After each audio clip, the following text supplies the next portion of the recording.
नमस्कार, India voice देख रहे हैं आप। आपके साथ मैं हूं स्वीटी दीक्षित। रुक करेंगे खबरों की ओर। पीएम मोदी ने मध्य प्रदेश के सिवनी में जनसभा को संबोधित किया, जहां उन्होंने कांग्रेस पर जमकर निशाना साधा। हमारे एमपी को सुशासन की निरंतरता चाहिए। हमारे एमपी को विकास की निरंतरता चाहिए और इसलिए मध्य प्रदेश कह रहा है, मध्य प्रदेश एक स्वर से कह रहा है, भाजपा है तो भरोसा है, भाजपा है तो विकास है, भाजपा है तो बेहतर भविष्य है। और मध्य प्रदेश से एक ही आवाज सुनाई दे रही है। मध्य प्रदेश का बच्चा बच्चा कह रहा है, एमपी के मन में, एमपी के मन में, एमपी के मन में और मोदी के मन में, मोदी के मन में, मोदी के मन में। और इसलिए फिर एक बार, फिर एक बार, फिर एक बार। और छत्तीसगढ़ दौरे पर रहे पीएम मोदी ने राजनांदगांव के डोंगरगढ़ में मां बमलेश्वरी मंदिर में पूजा अर्चना की और चुनाव में जीत का आशीर्वाद लिया।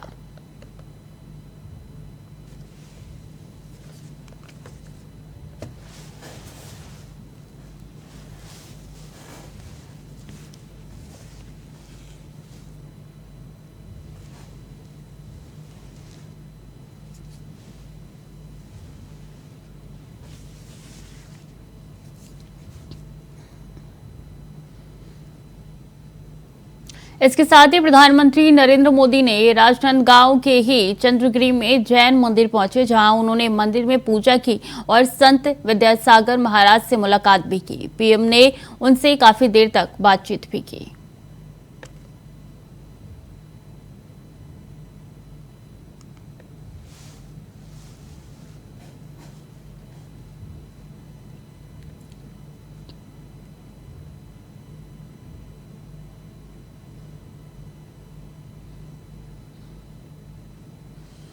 बिहार के मुजफ्फरपुर में गृह मंत्री अमित शाह ने रैली के दौरान नीतीश कुमार और आरजेडी पर जमकर हमला बोला। क्या कुछ कहा उन्होंने, आइए सुनाते हैं।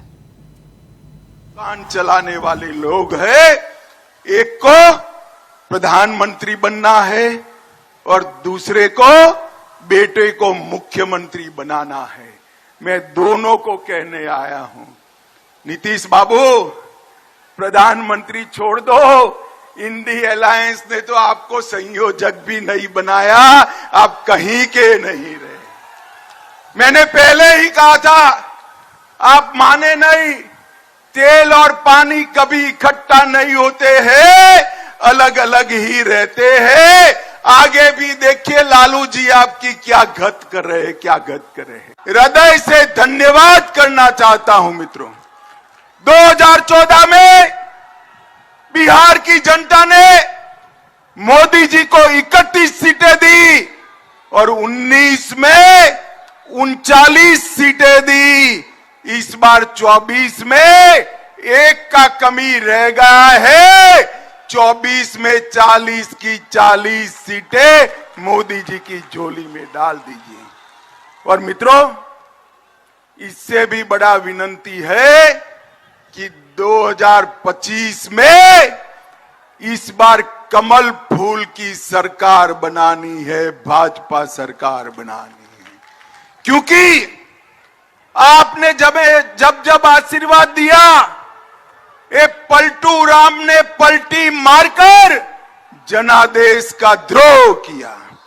मुझे बताओ, आपने लालू जी के जंगल राज के खिलाफ वोट दिया था या नहीं दिया था? जोर से बोलो, दिया था या नहीं दिया था?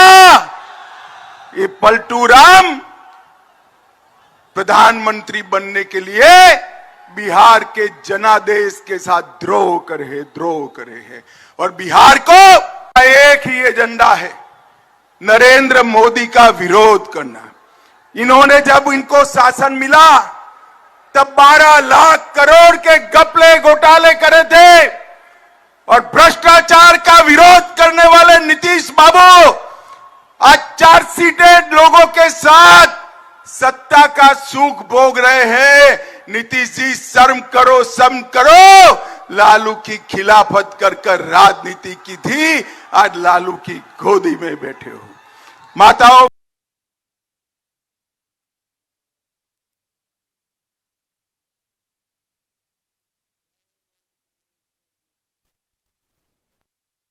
वहीं सीएम योगी आदित्यनाथ ने छत्तीसगढ़ के सुकमा में रैली की, जहां राम मंदिर के मसले पर कांग्रेस पर कई आरोप लगाए।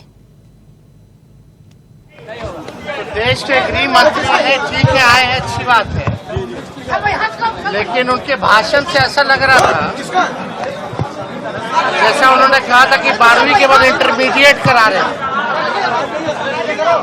12वीं के बाद इंटरमीडिएट करवा रहे हैं। ये अमित शाह जी का मानना है और कहना है। एक मिनट नीचे रखिए। तो हम कहना चाह रहे थे, अभी हम सुने, उनका बयान सुने हैं, हाथ हटाओ ना, उनका बयान सुने हैं, अब आराम से रहिए ना। उनका बयान ये सुने हैं, हटाओ ना हाथ। उनका बयान ये सुने हैं कि ये जातीय जनगणना में यादव मुसलमान लोग का बढ़ा दिया गया, बाकी सब लोग का कम कर दिया गया। तो हम तो यही कहना चाहते हैं, अगर इतना ही गलत अगर हुआ है अमित शाह जी, तो देश भर में करा ले, कौन रोका है? और जितने जगह बीजेपी शासित राज्य है वहां भी करवा ले जाति जनगणना, काहे नहीं करा रहे हो भाई? और ये आप बताइए ना, केंद्र में जितना कैबिनेट मंत्री बिहार से वो कौन है? ओबीसी है कि अति पिछड़ा है?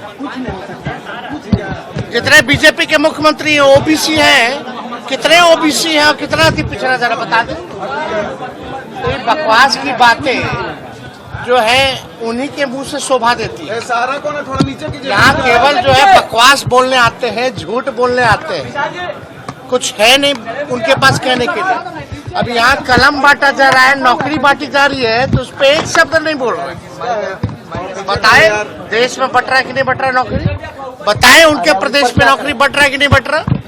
नौकरी जहाँ दी जा रही है वहाँ जंगल राज हो ही नहीं सकता, वहाँ मंगल राज है। जहाँ नहीं दी जा रही है नौकरियाँ, वहाँ जो है जंगल राज है, ये समझना चाहिए। पानी की बात कर रहे हैं। वहीं सीएम योगी आदित्यनाथ ने छत्तीसगढ़ के सुकमा में रैली की, वहां राम मंदिर के मसले पर कांग्रेस पर कई आरोप लगाए। कांग्रेस तो नहीं चाहती थी कि अयोध्या में राम मंदिर बने। क्या कांग्रेस चाहती थी? क्या अगर कांग्रेस चाहती तो 1947 में, 48 में, 51 में, 52 में, 53 में, 54 में या उसके बाद भी लंबे समय तक उनकी सरकार रही, उन्होंने कभी अयोध्या में राम मंदिर का निर्माण नहीं करने दिया, विवाद खड़ा किया, राम भक्तों को मरवाते थे, पिटवाते थे, उनके सहयोगी गोली चलवाते थे। कभी उन्होंने राम मंदिर के निर्माण का कार्य नहीं किया, बल्कि उन्होंने तो कहा कि राम तो हुए कि नहीं हुए हम तो ये भी नहीं जानते। यानी भगवान राम के अस्तित्व पर ही प्रश्न खड़ा कर रहे थे लोग। तो इनसे कैसे उम्मीद कर सकते हैं कि आपके सम्मान की रक्षा करेंगे? कैसे आपकी आस्था का ख्याल ये लोग रखेंगे? इनसे उम्मीद ही नहीं की जा सकती है। याद रखना, मोदी जी प्रधानमंत्री बने और उत्तर प्रदेश में मुझे अवसर मिला, डबल इंजन की सरकार आई, राम मंदिर की सारी माथा धुली। एमपी के टीकमगढ़ में जनसभा को संबोधित करते हुए अखिलेश यादव ने लोगों से कांग्रेस को वोट नहीं देने की अपील की। अखिलेश यादव ने कहा कि कांग्रेस चालू पार्टी है। बताओ, ऐसा गरीबों को रिफाइंड तेल दिया, राशन में यहां मिल रहा होगा आपको भी, राशन में जो मिल रहा है कुछ नहीं मिल रहा राशन में, तो बीजेपी को वोट क्यों दोगे तुम? कांग्रेस को भी वोट मत देना, बहुत चालू पार्टी है कांग्रेस, सावधान रहोगे कि नहीं रहोगे? बंसल जी बेबल में दुखी थे, कांग्रेस ने धोखा दे दिया। अरे जब हमें धोखा दे दिया तो तुम कहां के बंसल हो? बंसल जी दुखी है, कांग्रेस ने धोखा दे दिया, हमें पहचाना ही नहीं। अरे भाई, जिनकी उम्र 80 साल हो वो कैसे पहचानेंगे आपको?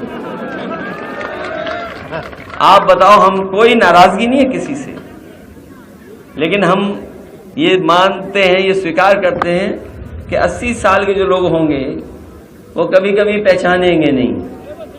ये गलती हमारी है कि 80 साल के लोगों पे हम लोग भरोसा कर लिए कि वो हमें पहचान रहे होंगे। इसलिए साथियों, बहुत सावधान रहना आप इन लोगों से। ये सही, हम लोग शुरुआत कर रहे हैं, लेकिन हमारी शुरुआत मध्य प्रदेश में ऐसी ही रहेगी। लगातार हम लोग काम करते रहेंगे और हमें भरोसा अपने बुजुर्गों पे भी है, नौजवानों पे भी है कि ये नौजवान हमारी मदद करेंगे, क्योंकि इनका हमारा साथ बहुत लंबा रहेगा। हम लोग जाति जनगणना कराना चाहते हैं। बताओ, आप लोग जाति जनगणना कराना चाहते हो कि नहीं कराना चाहते हो? इनकी बातों में मत आना, बीजेपी और कांग्रेस की बातों में। कांग्रेस भी जाति जनगणना कहने लगी है। ये इसलिए कहने लगी क्योंकि उनका जो वोट था, खुद का जो वोट था, वो सब बीजेपी में चला गया। उन्हें वोट लेने के लिए जाति गणना करा रहे हैं। हम समाजवादी लोग आपको हक सम्मान दिलाने के। संभल में पुलिस ने कार्रवाई करते हुए मुठभेड़ के बाद 3 बदमाशों को गिरफ्तार किया है। मुठभेड़ में बदमाश के पैर में गोली लगी है, तो वहीं 2 बदमाशों को पुलिस ने गिरफ्तार कर लिया। दरअसल रविवार देर रात बाइक से जा रहे 3 बदमाशों ने पुलिस को फायरिंग कर दी। पुलिस पर फायरिंग की, जिसके बाद पुलिस ने जवाबी कार्रवाई करते हुए मुठभेड़ के बाद बाकी बदमाशों को गिरफ्तार कर लिया।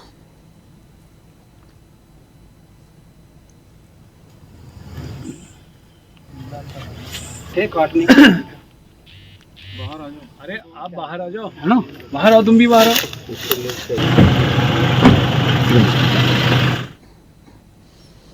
और आगरा के जाने माने चिकित्सक डॉक्टर लाखन सिंह की रेल पटरी पर गिरने से मौत हो गई। बता दें कि बेटी को छोड़ने राजा की मंडी स्टेशन पर गए थे, जहां पैर उलझने से लड़खड़ाकर पटरी पर जा गिरे और ट्रेन की चपेट में आने से शरीर के 2 भागों में विभाजित हो गया।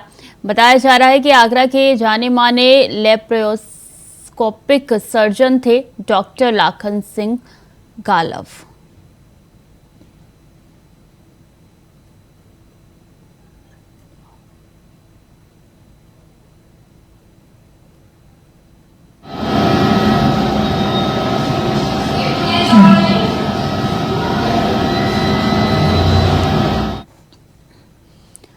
और देश की आध्यात्मिक राजधानी काशी में आयोजित 3 दिवसीय संस्कृति संसद का आज समापन सत्र आयोजित हुआ। अखिल भारतीय संत समिति के राष्ट्रीय अध्यक्ष जगत गुरु अविचल देवाचार्य ने इंडिया वॉइस से खास बातचीत करते हुए कहा कि इस संस्कृति संसद से विश्व भर में सनातन का व्यापक प्रचार और हिंदुत्व को अधिक बल मिलेगा।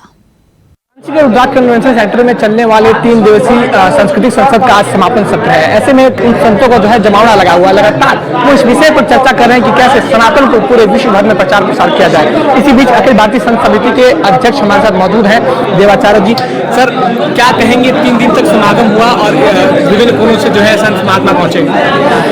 ये समापन 3 दिन का जो बहुत बड़ी ख्यातनाम 5 संस्थाओं के संयोजन से ये आयोजन हुआ।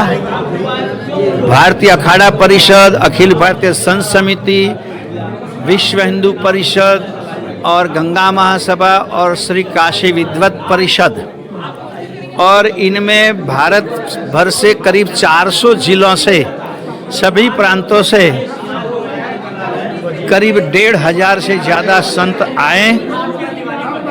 3 दिन खूब चिंतन हुआ और अब ये निर्णय हुआ कि हिंदू समाज के अन्याय के लालच में, अन्याय के नाम पर और कोई एक संप्रदाय की तुष्टीकरण के वोट बैंक के उद्देश्य से इन्होंने राष्ट्र का जो अहित किया है, आज राष्ट्र में आतंकवाद की बात हो या जो भी तूफान हो रहे हैं कम्युनल और धर्मांतरण की बात हो, ये सारी समस्याएं ये कांग्रेस के द्वारा किए गए कानून में जो विसंगतियां हैं उसका परिणाम है। महाराज जी, चुनाव आते हैं तो कई लोग ऐसे होते हैं जो कि धार्मिक चोला ओढ़ लेते हैं, भगवा पहन लेते हैं और कहते हैं कि हम भी हिंदू हैं। ऐसे लोगों पर क्या कहेंगे? ऐसे लोगों को कहेंगे हम नाटकबाज, ये जो है एक्टर हैं। लेकिन भारत की जनता, अब हिंदू जनता अब बहुत कुछ सीख चुकी है। अब ऐसे नाटकबाजों से अब हिंदू समाज भ्रमित नहीं होगी, इनको पहचान गई है। और जब सनातन धर्म एक कैंसर है, एक बीमारी है, ऐसा जो दक्षिण भारत में एक नेता ने जो कहा, उसका जिन जिन राजनीतिक पार्टियों ने खंडन नहीं किया, इसका मतलब समर्थन किया। और वो अब जनोई लगा के निकले, चाहे त्रिपुंड करके निकले, उनको भारत की जनता नहीं स्वीकारेगी। 3 दिन तक समागम चला, तमाम संत शामिल हुए हैं। क्या लगता है किस तरह का बदलाव आएगा और किस तरह से सनातन का प्रचार होगा? सनातन का प्रचार बहुत तेजी से होगा, दृढ़ता से होगा।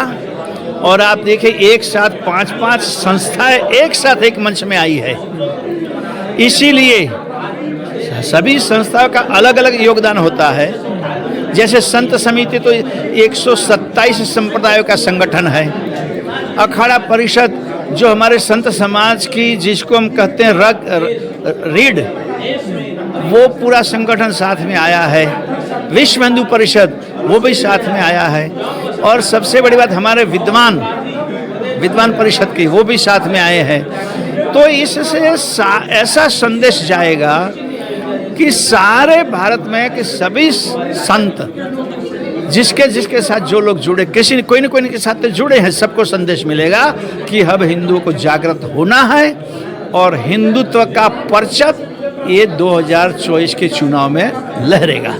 बिल्कुल। तो देखिए, ये हमारे साथ थे अविचल देवाचार्य जी, जो कि साफ तौर पर आश्वस्त हैं। ऐसा कह रहे हैं कि ये जो 3 दिन का समागम चला है रुद्राक्ष कन्वेंशन सेंटर में, इससे कहीं ना कहीं सनातन का वैश्विक स्तर पर एक बड़ा प्रचार होगा और इससे कहीं ना कहीं बड़े मायनों में बदलाव आने की संभावना है। और इन्होंने ये भी कहा कि जो मौसमी हिंदू हैं, यानी कि जो चुनाव आते ही भगवा पहन लेते हैं, जनेऊ पहन लेते हैं, इन लोगों को भी सावधान रहने की जरूरत है, क्योंकि अब देश की जनता कहीं ना कहीं पहचान गई है ऐसे लोगों को। और एक तरफ से हिंदुत्व के लिए और सनातन के लिए हर एक व्यक्ति, हर एक भारतीय सनातनी खड़ा है। वाराणसी से विकास चौबे, इंडिया वॉइस के लिए। और अगर आप देश की राजधानी दिल्ली में रहते हैं तो सावधान हो जाइए, वरना आपकी जान पर बना सकती है। दरअसल दिल्ली की आबोहवा जहरीली हो गई है। आलम यह है कि AQI का स्तर रविवार रात 999 के पास दर्ज किया गया है, जो WHO के मापदंड से भी 200 गुना ज्यादा है। सावधान सावधान सावधान, दिल्ली में रहते हैं तो हो जाइए सावधान, वरना लापरवाही आपकी जान पर बन सकती है। दरअसल दिल्ली की आबोहवा अब कोबरा के जहर से भी ज्यादा खतरनाक बन गई है। राष्ट्रीय राजधानी दिल्ली और आसपास के कई इलाकों में हवा की गुणवत्ता रविवार की सुबह गंभीर श्रेणी में बनी रही। यहाँ शहर में घना जहरीला धुआं छाया रहा, जिससे दृश्यता काफी कम हो गई। केंद्रीय प्रदूषण नियंत्रण बोर्ड के मुताबिक दिल्ली में इस हफ्ते लगातार चौथे दिन AQI गंभीर श्रेणी में दर्ज किया गया, जिससे दिल्ली और NCR के इलाकों में रहने वाले दमा और सांस के मरीजों की टेंशन बढ़ गई है। वहीं लोगों को आंखों में जलन, सांस लेने में दिक्कत, गले में खराश की समस्या महसूस हो रही है। दिवाली से पहले ही दिल्ली में प्रदूषण बेहद खतरनाक स्तर पर पहुंच गया है। हालात ये है कि दिल्ली के अशोक विहार इलाके में रात करीब 1 बजे AQI 999 दर्ज किया गया। बाकी इलाकों में भी प्रदूषण से हालात बदतर हो रहे हैं। लोधी रोड की बात करें या फिर एम्स की, इंडिया गेट हो या फिर कुतुब मीनार एरिया, इसके अलावा लाल किला का इलाका ही क्यों न हो, हर जगह जहर बन चुकी दिल्ली की आबोहवा ने लोगों की मुश्किलें बढ़ा दी है, जिससे लोगों को काफी परेशानियों का सामना करना पड़ रहा है। पोल्यूशन की स्थिति ये है कि गले में तो लग ही रहा है कि सबको खराब है, और आंखों में लगातार जलन हो रही है, पूरे दिन में जलन हो रही है। तो लग रहा है कि हाँ भी अंदर कुछ लंग्स के अंदर भी इसका इन्फेक्शन हो रहा है, क्योंकि बहुत लोग बीमार हो रहे हैं। कब से महसूस हो रहा है? जैसे आप तो काफी टाइम से आ रहे हैं। 4-5 दिन से ज़्यादा हो गया, बहुत ज़्यादा हो रहा है सबको। और यहाँ पार्क में घुसते ही जो है वो आंखों में दर्द होना शुरू हो जाता है। पोल्यूशन की स्थिति बहुत खराब है, सांस लेना भी बड़ा मुश्किल हो रहा है। और लोधी गार्डन में जहाँ पे बहुत सारे लोग, लेडीज, बच्चे, जवान सब होते थे, तो उसकी वजह से बहुत कम, मेरे ख्याल 10% लोग भी लोधी गार्डन में आ पा रहे हैं। बिल्कुल सांस लेना भी बड़ा मुश्किल है। हम लोग इस उम्र में अपनी एक आदत है, सुबह का नियम है, हम आ जाते हैं, परंतु पॉल्यूशन की बहुत खराब स्थिति है। ये मेरी प्रैक्टिकल सोच है। हम लोधी गार्डन पीछे 20 साल से आ रहे हैं, इस साल सबसे ज्यादा पॉल्यूशन है। वहीं नोएडा की बात करें तो नोएडा में प्रदूषण पर नकेल कसने के लिए प्रशासन ने भी कमर कस ली है। नोएडा प्राधिकरण की तरफ से इस दिशा में कठोर कदम उठाए जा रहे हैं। वायु प्रदूषण पर नोएडा प्राधिकरण के सीईओ लोकेश एम ने बताया कि पिछले 15 दिनों से हमने सड़कों से धूल कण साफ करने के निर्देश दिए हैं। एयर गन और वाटर स्प्रिंकलर लगातार चल रहे हैं। निर्माण कार्यों को भी रोक दिया गया है। निर्माण कार्य में निकले मलबे को ढक दिया गया है। ग्रैब के नियमों का पालन किया जा रहा है। जहां जहां नियमों के उल्लंघन हुए हैं, वहां अभी तक 48 लाख के चालान काटे गए हैं। पिछले 15 दिन से जो रोड में जितने भी डस्ट और सिल्ट है, इसको स्वीपिंग के लिए हम लोगों ने बहुत मेगा रैली शुरू कर दिया। तो मेन आर्टीरियल रोड, सब आर्टीरियल रोड और जितने भी रोड से हम लोगों ने टाइम शेड्यूल भी फिक्स कर दिया। और हमारे जितने भी सीनियर मैनेजर्स हैं उनको भी हम लोगों ने एक टाइम चार्ट दे दिया कि ये सारा चीज़ क्लीन होना चाहिए। और हमारा अथॉरिटी में जितने भी हमारा एयर गन्स है और वाटर स्प्रिंकलर्स है वो भी लगातार चल रहे हैं। सेकेंडली जो भी कंस्ट्रक्शन एक्टिविटीज चल रहे हैं उनको भी हम लोगों ने नोटिस दे दिया और कंस्ट्रक्शन एक्टिविटी हम लोगों ने रोक दिया। और कंस्ट्रक्शन जहाँ चल रहे उनका जो भी मटेरियल्स पड़ा हुआ है रोड में, सारा उसको हम लोगों ने कवर कर दिया।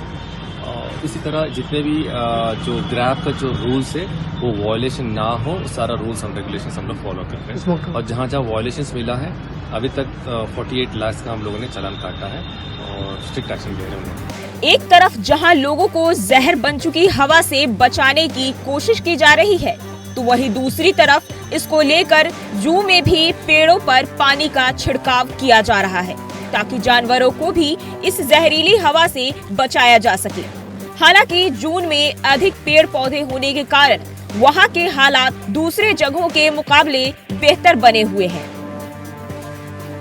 To prevent that is one of the steps we take usually, and continuous watering and using of such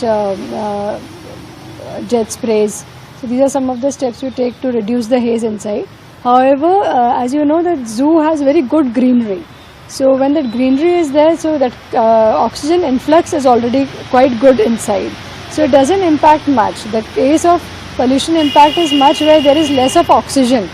Right. When it gets trapped and you are not able to breathe out. So that is not the case inside the. बहरहाल अब देखने वाली बात ये होगी कि आखिर जहर बन चुकी दिल्ली की आबो हवा से लोगों को कब तक मुक्ति मिलती है। देखना ये भी होगा कि क्या दिल्ली की सरकार इस मामले में कोई ठोस कदम उठाती है या फिर राजनेता राजनीति ही करते रह जाएंगे। Bureau report, India voice.